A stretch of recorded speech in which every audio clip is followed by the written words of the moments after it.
আচ্ছা, চলো শুরু করা যাক আজকের মডেল নাম্বার 9 রায়মার্টিনের প্রথম নাম্বার কোয়েশ্চেন। দেখো কি বলেছে, নিম্নলিখিত দ্রবণগুলির মধ্যে কোনটির স্ফুটনাঙ্ক সর্বাধিক। এবার আমরা স্ফুটনাঙ্কের যে সূত্রটা আমাদের হাতে রয়েছে, স্ফুটনাঙ্কের উন্নয়ন ডেল টিভি সমান সমান আই কেভি ইন্টু এম, যেখানে আই হলো ভ্যান্টক গুণক, যেখানে আইটাকে আমরা বলি ভ্যান্টক গুণক, কেবিটাকে বলি ইভিউলোস্কোপিক ধ্রুবক, আর এমটা হলো মোলালিটি। এবার কিন্তু এই ক্ষেত্রে আমাদের স্ফুটনাঙ্কের উন্নয়ন বের করতে হবে না, আমাদের বের করতে হবে যে স্ফুটনাঙ্ক কার বেশি। যেহেতু এটি একটি সংখ্যাগত ধর্ম বা কলিগেটিভ প্রপার্টি,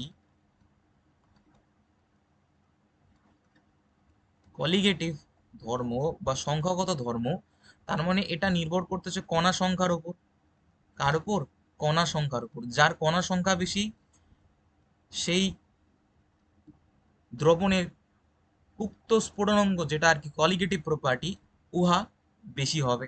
তো যার জন্য আমি যদি চারটা অপশনের মধ্যে তুলনামূলকভাবে দেখি কোথায় ক্যাটায়ন আয়নের সংখ্যা বেশি, সুক্রোজ আর গ্লুকোজ ক্যাটায়ন আয়ন উৎপন্ন করে না, এদেরকে বাদই রেখে দিলাম। পরে থাকলো আমাদের NaCl। NaClটা উৎপন্ন করছে হলো Na প্লাস এবং Cl মাইনাস। তো সেক্ষেত্রে ভ্যান্টক গুণকের মান আসলো আমাদের 2। কিন্তু বেরিয়াম ক্লোরাইডের জন্য যদি দেখো BaCl2, তাহলে তুমি পাচ্ছ হলো Ba2 প্লাস এবং 2Cl মাইনাস। তো সেক্ষেত্রে আমাদের আয় আসতেছে 3। তাহলে যেহেতু এখানে কণা সংখ্যার পরিমাণটা বেশি রয়েছে বেরিয়াম ক্লোরাইডের জন্য, তো অপশনটা আসতেছে আমাদের বেরিয়াম ক্লোরাইড। নেক্সট, পরের প্রশ্ন, হেনরির ধ্রুবক সংক্রান্ত কোন মন্তব্যটি সঠিক বলে তোমার মনে হয়? সঠিক নয়, হ্যাঁ। তো আমরা জানি হেনরির সূত্রটা কি, বিজ্ঞানী হেনরি কি বলেছে। বিজ্ঞানী হেনরি বলেছে যে আংশিক চাপ তথা P K H dot x. X বলতে মোল ভগ্নাংশ বোঝায়। কি বোঝায়? মোল ভগ্নাংশ। মোল ভগ্নাংশ। আর তোমার যে রয়েছে হলো পি, এটাকে বলা হয় পার্শিয়াল প্রেসার অর্থাৎ আংশিক চাপ। কি বোঝায়? আংশিক চাপ। খুব ভালো কথা। এবার আমাদের যে ধ্রুবকটা রয়েছে অর্থাৎ হেনরি ধ্রুবক, এটা মেনলি কার উপর নির্ভর করে? দেখো আমরা জানি যে জিনিসটা কি, আমরা বলতে পারি যে যে বাহ্যিক চাপের প্রয়োগে আমরা কোনো কি বলে দ্রবণে কোনো গ্যাসকে দ্রবীভূত করতে পারি, কোনো গ্যাসের কিছু মোল ভগ্নাংশ দ্রবীভূত করতে পারি, সেটাই আর কি তোমার হেনরি সূত্র ছিল। যার জন্য ধ্রুবক এসেছিল K H, H for Henry, আর কে ফর কনস্ট্যান্ট, হেনরির কনস্ট্যান্ট। এবার এটা নির্ভর করে মেনলি হলো দ্রাবকের প্রকৃতির উপর। কার? মেনলি নির্ভর করে দ্রাবকটা কেমন হয়, দ্রাবকের প্রকৃতির উপর, দ্রাবক কেমন। ঠিক আছে, এটার উপর নির্ভর করে। আর মেনলি নির্ভর করে যে তোমার কি বলে উষ্ণতার উপর, দ্রাবকের প্রকৃতি এবং কোন ধরনের গ্যাস আমি দ্রবীভূত করতে চাচ্ছি সেই দ্রাবকে, তার উপর নির্ভর করতেছে। এবং মেনলি উষ্ণতার উপর, এই দুটো জিনিসের উপরই মেনলি আর কি নির্ভর করে। তাহলে গ্যাসের প্রকৃতির উপর নির্ভর করে, হ্যাঁ করে। দ্রাবকের প্রকৃতি কাতেই ভুল। চাপ দ্বারা প্রবাহিত হয়, চাপ দ্বারা প্রবাহিত হচ্ছে, এবং উষ্ণতার উপর নির্ভর করে, হ্যাঁ একদম। তাহলে উত্তর হবে আমাদের অপশন বি। নেক্সট,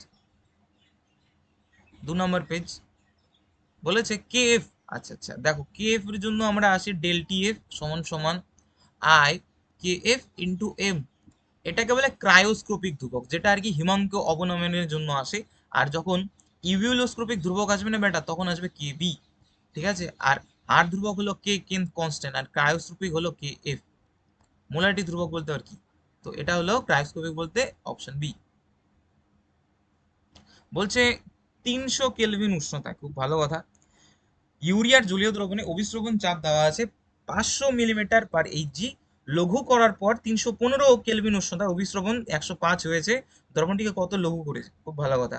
তাহলে আগে আমরা অভিস্রবণ চাপের যে ইকুয়েশনটা সেটা আগে লিখে নিই, ঠিক আছে বেটা। তো আমরা জানি অভিস্রবণ চাপ সমান সমান পাই ইজ ইকুয়াল টু সি আর টি হয়, যেখানে সি মানে কনসেন্ট্রেশন, আর মানে হলো তোমার সার্বজনীন গ্যাস ধ্রুবক, টি মানে হলো তোমার টেম্পারেচার। আশা করি বোঝাতে পারলাম। ঠিক আছে, এটাকে আমরা কি এইভাবে লিখতে পারি? এটাকে আমরা কি এইভাবে লেখা যায় দেখি কি, pi is equal to C N by V is equal to R T. ঠিক আছে, লেখা যায়? হ্যাঁ লেখা যায় দাদা।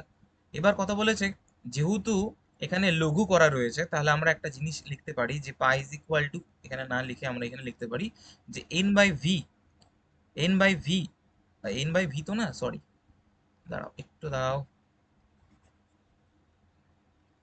ভিটাকে ধরো আমি এদিকে নিয়ে যাই, ঠিক আছে। তাহলে হলো পাই ভি, আর টিটাকে নিচে নিয়ে আসি, তাহলে এটা সমান সমান n R, is equal to, এটাকে আমরা কি নিয়ে নিলাম, ধ্রুবক, হ্যাঁ কি না, লেখা যায়, দেখি কি লেখা যায়, ধ্রুবক লেখা যায়। তারপরে এটার সাথে তাহলে আমি আরেকটা ইকুয়েশনের মানে কি সম্পর্ক স্থাপন করতে পারি, যেহেতু দুটাই জলীয় দ্রবণ আছে, একটা ইউরিয়া মতলব নাচো না, আর NH2CO NH2, আর একটা রয়েছে হলো তোমার, কে রয়েছে, ইউরিয়ার জলীয় দ্রবণ, একটা হলো লঘু করার আগে, একটা লঘু করার পর, আফটার আর বিফোর আছে। তাহলে দুটা ইকুয়েশন, তাহলে পাই 1 V1 ডিভাইডেড বাই T1, আর এটা হবে পাই 2 V2 ডিভাইডেড বাই T2।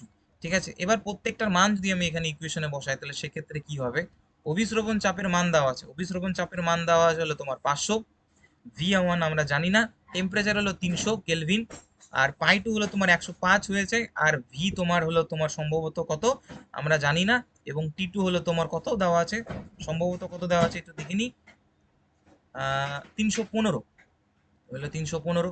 এরপর আমরা V1/V2টা করে দিই, তাহলে V1/V2 যদি করে দিই, তাহলে সেক্ষেত্রে 105 ইন্টু 300 ডিভাইডেড বাই 315 ইন্টু 500, দুটো শূন্য দুটো শূন্য কাটা, 3 দিয়ে যদি এটাকে কাটি, 3 একে 3, 3 5 15, 105 কাটা, তাহলে আসে 1/5, তাই না? তাহলে লিখতে পারি আমরা, যে কি লিখতে পারি, যে V2টা হলো V1 এর 5 গুণ, অর্থাৎ দ্বিতীয় আয়তন, লঘু করার পর যে আয়তনটা হয় প্রাথমিক আয়তনের 5 গুণ।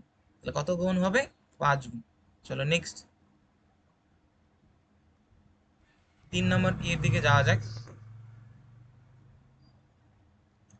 3 নম্বর প্রশ্নের দিকে যাওয়া যাক, 3 নম্বর পেজের দিকে যাওয়া যাক। তাহলে 5 নম্বর প্রশ্নে কি বলেছে, তুই যা, আমি 10টার দিকে ডাক্তারের কাছে নিয়ে যাবো, কোনো সমস্যা নেই। 100 গ্রাম জলে 6.2 গ্রাম ইথিলিন গ্লাইকল দ্রবীভূত আছে, দ্রবণটির হিমাঙ্কের অবনমন আছে, একদম তো নাল্লা টাইপের একদম কোশ্চেন, ডাইরেক্ট মানে কি বলে, সূত্র বসা উত্তর করো।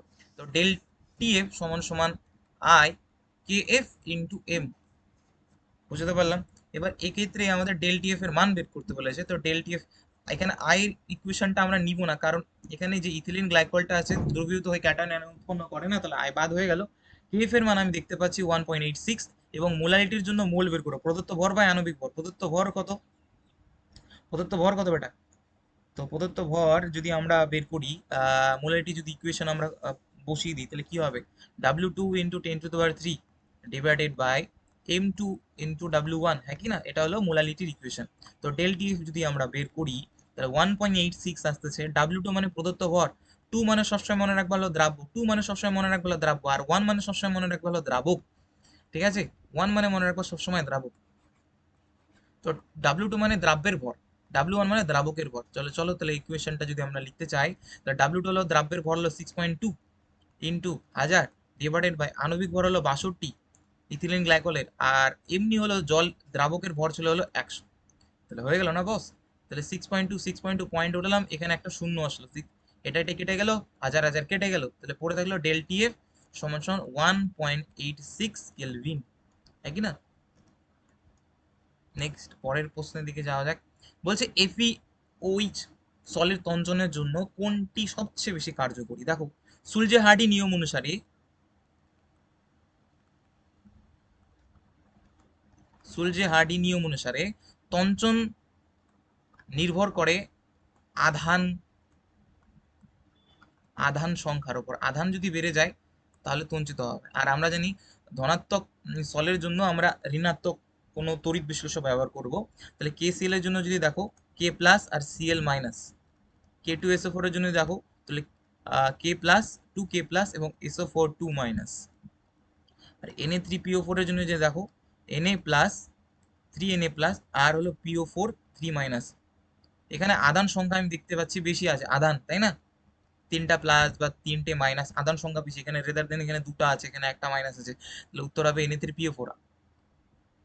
নেক্সট পরের প্রশ্ন দিকে যাওয়া যায়, 4 নম্বর প্রশ্ন কি বলেছে, কোনটি লায়োফিলিক, লায়োফিলিক মানে কি জানো তো, লায়োফিলিক মানে দ্রাবক আকর্ষিক কোলয়েড, তাই না, তো কোলয়েড নয়, যখনই দ্রাবক আকর্ষিক কোলয়েড নয় তার জন্য মনে রাখবা যতগুলো সল্ট, বেশিরভাগ সল না ওগুলো দ্রাবক আকর্ষিক কোলয়েড নয়, তাহলে আমি সল এখানে একটাই দেখতে পাচ্ছি, গোল্ড সল, তাহলে গোল্ড সল, একই না।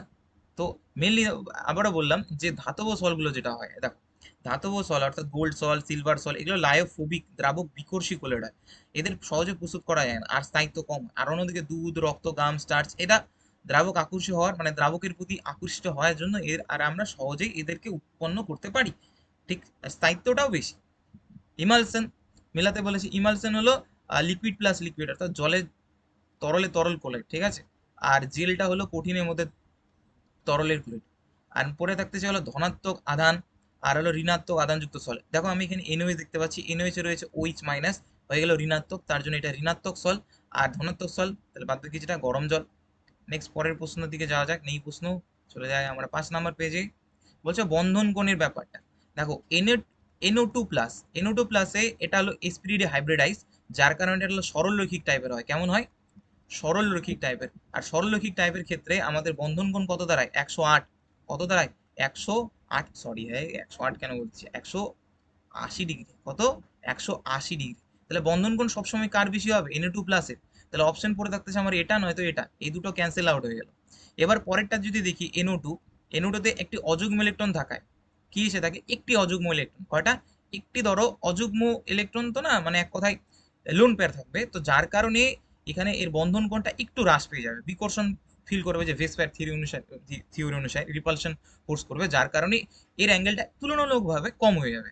তাহলে এরপর হবে NO2 অ্যান্সার। তাহলে উত্তর হবে আমাদের অপশনেই। দেখো বিশ্লেষণটা যদি তোমাদের সামনে পড়ি দেখি কি বলে।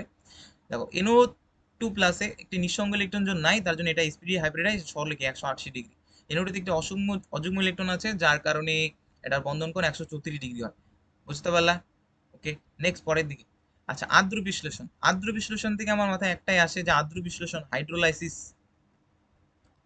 হাইড্রোলাইসিস কারা হতে পারে? হাইড্রোলাইসিস কারা হতে পারে বলো? হাইড্রোলাইসিস তারাই হতে পারে যাদের মধ্যে কি রয়েছে? ভ্যাকেন্ট ডি অরবিটাল আছে। যাদের ভ্যাকেন্ট ডি অরবিটাল আছে তাদেরকে আমরা কি বলবো? তারা কি আদ্র বিশ্লেষণ হতে পারে। কারণ কারণ ভ্যাকেন্ট ডি অরবিটাল থাকাকালীন, মানে পাঁচটা আর কি খুব হয়, একই না, তখন জলের লোন পেয়ার কি করবে? জলের তো অক্সিজেনের লোন পেয়ার এখানে এন্টার করতে পারবে, অর্থাৎ এন্টার করতে পারবে। আর এন্টার হতে হয় তখনই ওই আদ্র বিশ্লেষণ করতে পারবে। NaCl তে সিএল এর মানে ডি অরবিটাল থাকে, তার জন্য আদ্র বিশ্লেষণ হয়। NF3 তে এফ এর ডি অরবিটাল নেই, তার জন্য আদ্র বিশ্লেষণ হয় না। তার মানে দুটাই সত্য, আর যে যুক্তিটা রয়েছে সেটাও সঠিক। তাহলে অপশন এই।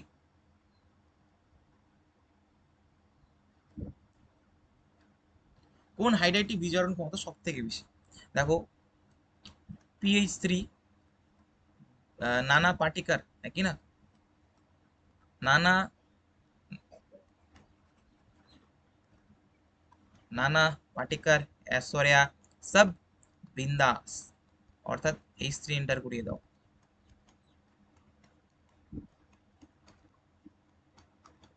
যত আমরা উপর থেকে আপ টু ডাউন যাব, যত আমরা আপ টু ডাউন যাব, আপ টু ডাউন যত যাব, বন্ধন দৈর্ঘ্য বৃদ্ধি পাবে। কি বৃদ্ধি পাবে?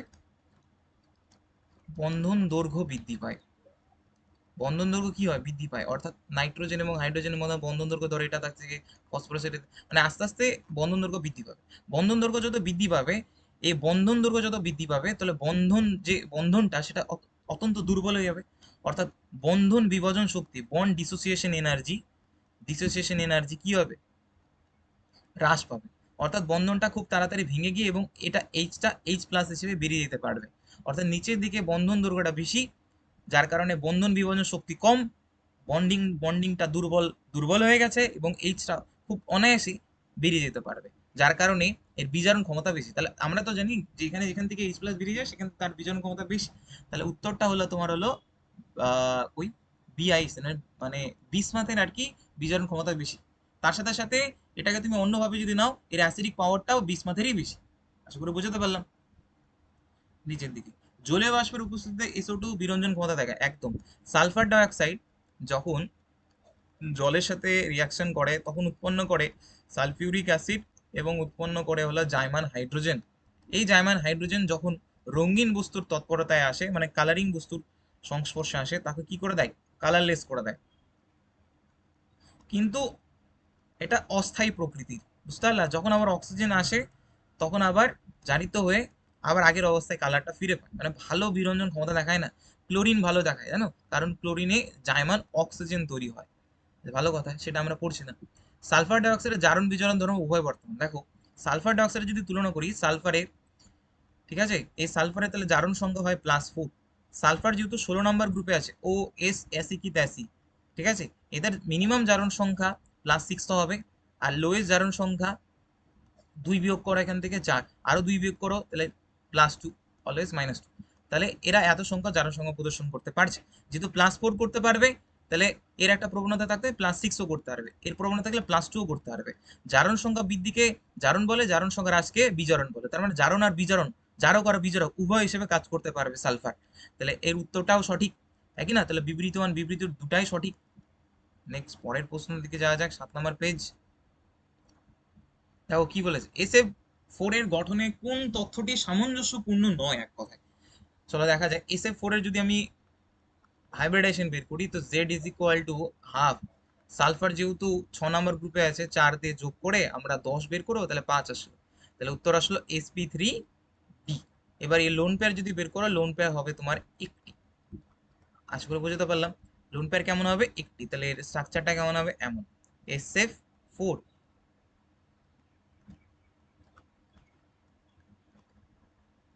হ্যাঁ কি না, হ্যাঁ কি না? এবার কথাটা হলো, এটা হলো বিকৃত চতুস্তলকের টাইপ, এটা বিকৃত চতুস্তলক টাইপের, একদম সাই। এর হাইব্রিডাইজেশন sp3 একদম সাই। নিঃসঙ্গ ইলেকট্রন জোড় ইকুইটোরিয়াল আছে, এই দেখো ইকুইটোরিয়াল, এটাকে বলে অ্যাক্সিয়াল, হ্যাঁ এটাকে বলে অ্যাক্সিয়াল। কাকে বলে? এই ফরমেশনটাকে অ্যাক্সিয়াল বলে, এটাকে ইকুইটোরিয়াল বলে। তাহলে ইকুইটোরিয়ালেই আছে লোন পেয়ারটা। এর লব্ধি দ্বিমেরু ভ্রামক শূন্য, একদম ভুল। তাহলে অপশন ডি। স্তম্ভ মেলাতে বলেছে, আচ্ছা স্তম্ভ মেলাও। আমরা জানি কিছু জানি না আমরা। আমরা যদি XCF6 এর XCF4 এর কথা বলি, তাহলে এর হাইব্রিডেশনটা কেমন হয়, Z = ½ জেননের জন্য হয় 8, 8 আর 4 কত হয় 12, তো 12 কেজি 2 দিয়ে ডিভাইড করি তো হয়ে গেল 6। তাহলে হাইব্রিডেশন হবে আমাদের sp3d2। আর লোন পেয়ারটা আসবে তোমার হলো কত, লোন পেয়ারটা আসবে আমাদের দুটো লোন পেয়ার, হ্যাঁ কি না? XCF4 এর জন্য, কার জন্য, XCF4 এর জন্য, খুব ভালো কথা। তাহলে স্ট্রাকচারটা আমাদের হবে জেনন। এমনিতেও করা যেত উপস্থিত বুদ্ধি দিয়ে, কিন্তু কোনো সমস্যা নেই, তোমাদের করিয়ে দেখাচ্ছি। তাহলে দেখো সমতলিক বর্গাকার মনে হচ্ছে, তাই না? তাহলে একের অপশন আসলো সমতলিক বর্গ। তোমরা এটা করে নিতে পারবে না? তোমরা করে নিও, এটাতে তো কোনো সমস্যা আসার কথা না, হ্যাঁ করে নিও। নেক্সট, BR-F5 এ তোমার মোট নিঃসঙ্গ ইলেকট্রন সংখ্যা, হ্যাঁ এটাও বের করা যায়। মোট নিঃসঙ্গ ইলেকট্রন জোড়ের সংখ্যা বের করতে বলেছে, এটাও বের করা যায়।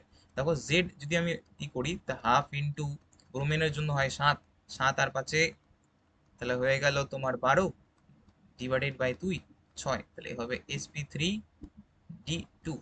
তাহলে এর লোন পেয়ার হচ্ছে তোমার একটা, মানে মানে মেন আর কি, মেন বলতে গেলে, ঠিক আছে। তাহলে ব্রোমিনের, এবার যদি দেখি, এবার যদি ব্যাপারটা বোঝা যায়, তো ব্রোমিন আছে হলো তোমার 17 নম্বর গ্রুপে, তাহলে 60টি ইলেকট্রন আছে, আর 5টা ক্লোরিনের সাথে সমযোজী বন্ধনে আবদ্ধ রয়েছে। আর ব্রোমিনের নিজের উপর একটা নিঃসঙ্গ ইলেকট্রন জোড় আছে, যেটা আমরা বের করলাম।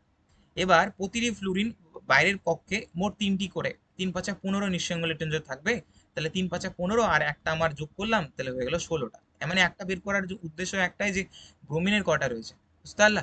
বুঝলা বুঝলা কি বুঝলা না? তাহলে সেক্ষেত্রে আমাদের অ্যান্সার কত দাঁড়ালো, 16টি। কত দাঁড়ালো, 16টি হয়ে গেল অ্যান্সার। সেগুলো বুঝতে পারলা? চলো নেক্সট পরের প্রশ্ন দিকে যাওয়া যাক। ClF3 অস্তিত্ব আছে, FCl3 অস্তিত্ব নাই।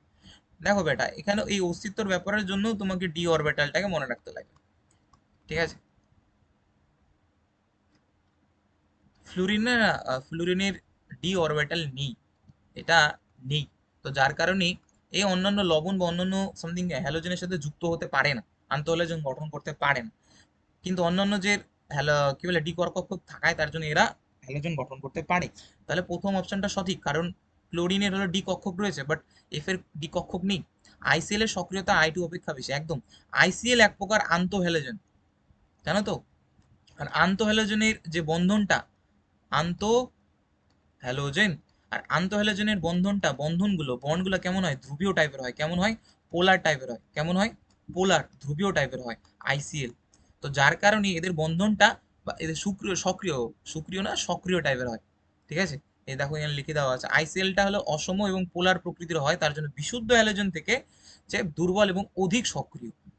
সক্রিয় চাইছে না, দুর্বল যদি বলতে গেলে, দুর্বল তো তোমার হলো মানে শক্তিশালী তো হলো I2, শক্তিশালী দিক থেকে, ঠিক আছে, আইসিএল।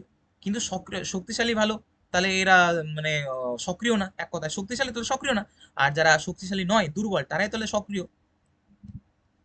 নেক্সট 9 নম্বর পেজ কি বলেছে, যে কোন বক্তব্যটি সঠিক নয়।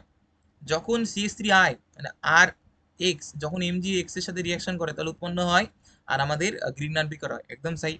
তারপর হলো উর্জ বিক্রিয়া, তাই না, একদম সেই। KOH এর সাথে রিয়াকশন করলে কি হবে, হ্যাঁ এটাও ঠিক। আর জলীয় KOH, হ্যাঁ বেটা, জলীয় KOH থাকে না যখন, তখন হয় প্রতিস্থাপন বিক্রিয়া, এটা মাথায় রাখতে লাগবে। প্রতিস্থাপন বিক্রিয়া মানে তোমার জায়গায় আমি, আমার জায়গায় তুমি, এরকম একটা বিক্রিয়া প্রতিস্থাপন বিক্রিয়া হয়, বুঝতে পারলা। আর অ্যালকোহলীয় KOH এর এটা অপনয়ন বিক্রিয়া হয়, এলিমিনেশন রিঅ্যাকশন। তো এক্ষেত্রে কি হতো, Cl টা হেঁটে জাস্ট OH টা এন্টার হতো, তাহলে প্রোডাক্ট হতো CH3 CH2 OH হতো অ্যান্সার, বাট এটাই আছে, তাহলে এটাই হলো ভুল তোমার। আবার অ্যালকোহলীয় KOH, তাহলে অ্যালকোহলিক KOH একটু আগে বললাম, এটা বিক্রিয়া কেমন ধরনের বিক্রিয়া হবে, অপনয়ন। কি বিক্রিয়া হবে, অপনয়ন। দেখো তাহলে দেখি, তো CH3 সি, একটা CH3 কে আমরা ফুলে এইভাবে লিখলাম হাইড্রোজেনকে দিই, আর এটা হলো Br দিলাম, আর এদিকে তেলোমার হলো CH3। তাহলে অ্যালকোহলিক KOH দিলে কি হবে, বিআরটা যে কার্বন শুধু আলফা, তার পাশের কার্বন বিটা থেকে এইচ বিআর হিসেবে বেরিয়ে চলে যাবে, তাহলে পরবর্তীতে থাকবে CH3, উপরে CH3, আর নিচে হলো ডবল বন্ডে CH2, তাই না। চলো নেক্সট। আরে বেটা, এটা তো বোরোডিন হান্সডিকার বিক্রিয়া, তাই না, নাকি না, বোরোডিন হান্সডিকার বিক্রিয়া না। সিলভার গঠিত লবণ, তার মধ্যে ব্রোমিন দিয়েছে CCl4, তাহলে আমাদের উৎপন্ন হয় C6H5 বিআর, মানে ব্রোমোবেনজিন উৎপন্ন হবে, নাকি না। আর উৎপন্ন হবে আমাদের AgBr এর একটা অধক্ষেপ পড়ে থাকবে। তাহলে এটা তো বোরোডিন হান্সডিকার বিক্রিয়া, এটা কি, বোরোডিন হান্সডিকার। নেম রিয়াকশন গুলো ভালো করে করবা, এটা বোরোডিন হান্সডিকার বিক্রিয়া, হ্যাঁ। নেক্সট, বেনজিন থেকে ক্লোরোবেনজিন তৈরি করা সঠিক বিক্রিয়া। দেখো বেনজিন যে রয়েছে, তো বেনজিনের ওপর যদি আমরা Cl2 এবং অনাদ্র অ্যানাইড্রিয়াস AlCl3 দিই, যেটাকে লুইস অ্যাসিড হিসেবে কাজ করছে, তাহলে সেক্ষেত্রে আমাদের বেরোবে হলো ক্লোরোবেনজিন। তাহলে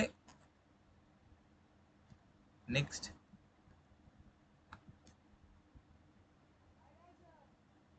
কোন যৌগের মাধ্যমে DDT প্রস্তুত করা যায়, DDT এর জন্য লাগে ক্লোরাল, আর আমি অন্য কিছু দেখবো না, ক্লোরাল লাগে, ক্লোরাল। CCl3CHO, তাই না। এই CCl3CHO এর সাথে 2 অণু আমাদের ক্লোরোবেনজিন দরকার, 2 অণু ক্লোরোবেনজিন দরকার। এই 2 অণু ক্লোরোবেনজিনের সাথে CCl এর একদম বন্ডিং করে আমরা কি বানাতে পারবো, ডাইক্লোরোরাইফেনল টাইক্লোরোইথেন, অর্থাৎ DDT। নেক্সট, এই টাইপের কোশ্চেনটা আগের বছর আমি বলেছিলাম আসবে, আসলে তো না বেটা, এবারে দেখে নিতে পারো, ভালো কোশ্চেন আছে। বলেছে এখানে ওএইচ গ্রুপের সংখ্যা বের করতে হবে। কোশ্চেনটা দেখো, 180 আণবিক ভর বিশিষ্ট একটি অ্যালিফেটিক পলিহাইড্রিক যৌগের অ্যাসিটাইলেশন করা হলো, 390 গ্রাম ভর বিশিষ্ট একটি অ্যাসিডাই যৌগ উৎপন্ন হলো, প্রারম্ভিক যৌগে ওএইচ গ্রুপের সংখ্যা নির্ণয় করতে হয়েছে। দেখো, প্রতিটি ওএইচ গ্রুপের অ্যাসিটাইলেশনে একটি হাইড্রোজেন পরমাণু অপসারিত হয়, আর একটি অ্যাসিটাইল গ্রুপ মানে COCH3 ভর হলো 43 হয়, সেটা যুক্ত হয়। ফলে প্রতিটি ওএইচ গ্রুপের নিট ভর বৃদ্ধি পায় কত, এক তো বেরিয়ে যায়, প্রতিস্থাপিত হচ্ছে, তাহলে 43 থেকে এক বিয়োগ করলে কত হয়, 42। এবার মোট আণবিক ভর কত, 390 ছিল, আর 180 তার আণবিক ভর বিয়োগ করলে কত আসে, 210। আর তাহলে আমরা এখন কি করে 210 কে যদি 42 দিয়ে ডিভাইড করি, তাহলে মোট আমরা সেই অ্যাসিটাইলেশনে প্রতিস্থাপিত ওএইচ গ্রুপের সংখ্যাটা বের করতে পারবো, অ্যাসিটাইল গ্রুপের সংখ্যা বের করতে পারবো, সেটা হলো তোমার 5 হবে।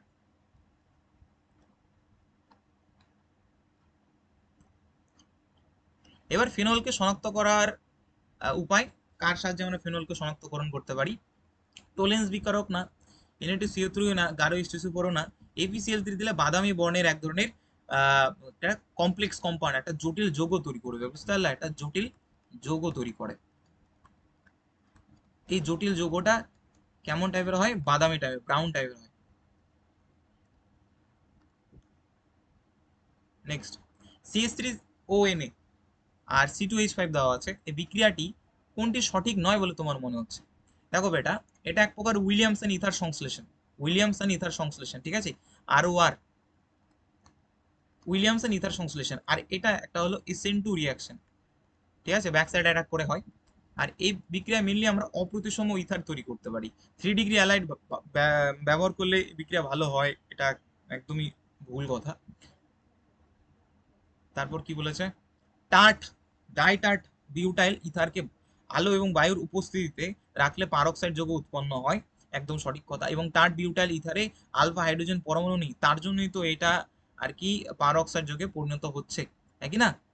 দেখো, ইথারে পারক্সাইড গঠন এটি একটি মুক্ত ফ্রি রেডিক্যাল রিঅ্যাকশন, যা ইথার এবং অক্সিজেনের ঠিক পাশের কার্বনের থাকা অক্সিজেন পরমাণু হাইড্রোজেন পরমাণু অপসারিত করে। ডাইট আর বিউটাইল ইথারে আলফা কার্বনে কোনো হাইড্রোজেন পরমাণু থাকে না, তার জন্য এটি ক্ষতিকারক পারক্সাইড গঠন করতে পারে না। বুঝতে পারলা? তাহলে অপশন হয়ে গেছে আমাদের এই দুটাই সঠিক এবং সঠিক ব্যাখ্যা। Alpha D glucose beta D glucose এটা এক প্রকার কি অ্যানোমার। যদি তোমাকে এভাবে বলতো ডি গ্লুকোজ, একটা হলো ডি ম্যানোজ, এটা হলো মুক্ত শৃঙ্খল। মুক্ত শৃঙ্খলদের যখন একটা কার্বনের চেঞ্জ হয় আর কি স্ট্রাকচার, তখন ওটাকে আমরা বলি এপিমার। কি বলি? এপিমার। কিন্তু এরা হলো বদ্ধ শৃঙ্খল টাইপের, বুঝতে পারলা? এরা হলো বদ্ধ শৃঙ্খল, আর বদ্ধ শৃঙ্খলে একটা কার্বনের চেঞ্জের কারণে এটা হয়েছে, তার জন্য এটা হলো এক প্রকার অ্যানোমার। ঠিক আছে, নেক্সট। নিম্নোক্ত কোনটি অবিজারক সুগার? দেখো, বিজারক সুগার কাদের? যতগুলো মনো কার্বোহাইড্রেট রয়েছে, যতগুলো মনো কার্বোহাইড্রেট রয়েছে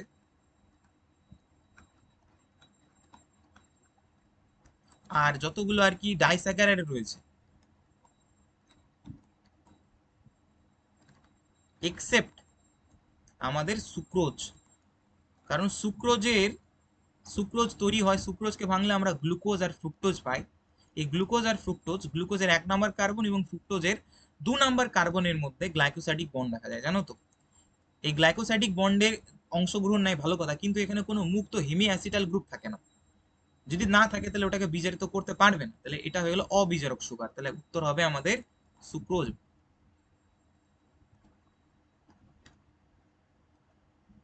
নেক্সট, প্রোটিন শনাক্তকরণ। দেখো, প্রোটিন শনাক্তকরণের জন্য আমরা কোন টেস্ট ব্যবহার করি না? মলিস্ট। মলিস্ট টেস্টের জন্য আমরা ব্যবহার করি আলফা ন্যাপথল। কি?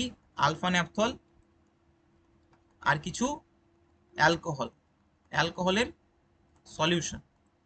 এটা মেনলি কাদের জন্য প্রযোজ্য? এই মলিস টেস্ট। মলিস টেস্টটা মেনলি হলো কাদের জন্য? সুগার অর্থাৎ কার্বোহাইড্রেট শনাক্তকরণের জন্য ব্যবহার করা হয়। মিলন, বারবিটিউরেট, নিনহাইড্রিন টেস্ট, এগুলো হলো মেনলি হলো প্রোটিন শনাক্তকরণের জন্য ইউজ হয়। তাহলে নিউক্লিক অ্যাসিডের সঠিক উপাদান বেস সুগার ফসফেট, জানো তো? বেস সুগার ফসফেট, এটা তো তোমাদের আমার থেকে ভালো জানার কথা, biology. Base sugar phosphate. Next, পরের কোশ্চেনে যদি যাই, আরএনএ তে কোনটা উপস্থিত? হায় রে ভাই, এগুলো কোশ্চেন তো দেয়, মোটামুটি দেয়, তাই না? আমরা জানি ডিএনএ তে থাকে অ্যাডেনিন, গুয়ানিন, সাইটোসিন, থাইমিন। তাহলে থাইমিনের জায়গায় জাস্ট ইউরাসিল, ইউরাসিল তো না, অ্যাডিনিন, গুয়ানিন, সাইটোসিন, থাইমিন, হ্যাঁ, ইউরাসিল থাকে, তার মানে থাইমিন থাকে না। তাহলে উত্তরটা হবে থাইমিন। নেক্সট, টেফলন, ঠিক না? বুনাইস, ব্যাকেলাইট। দেখো, আমাদের টেফলন যে রয়েছে এটা এক প্রকার থার্মোসেটিং পলিমার। কি পলিমার? থার্মোসেটিং পলিমার গুলো খুব ইম্পর্টেন্ট, হ্যাঁ, নামগুলো দেখে দিও, এক্সাম্পল গুলো আসবে দেখো। আর বুনাইস আমাদের এটা এক প্রকার ইলাস্টোমার। আর বলো তো তন্তু কোনটা? তন্তু হলো তোমার টেরিলিন। আর এই টেরিলিন, আর আরেকটা আছে টেফলন দিয়ে আরেকটা আরেকটা জিনিস আছে যে কোশ্চেন অনেক সময় আসে, যে নন স্টিক বাসনপত্র, নন স্টিক বাসনপত্র বানানো হয়।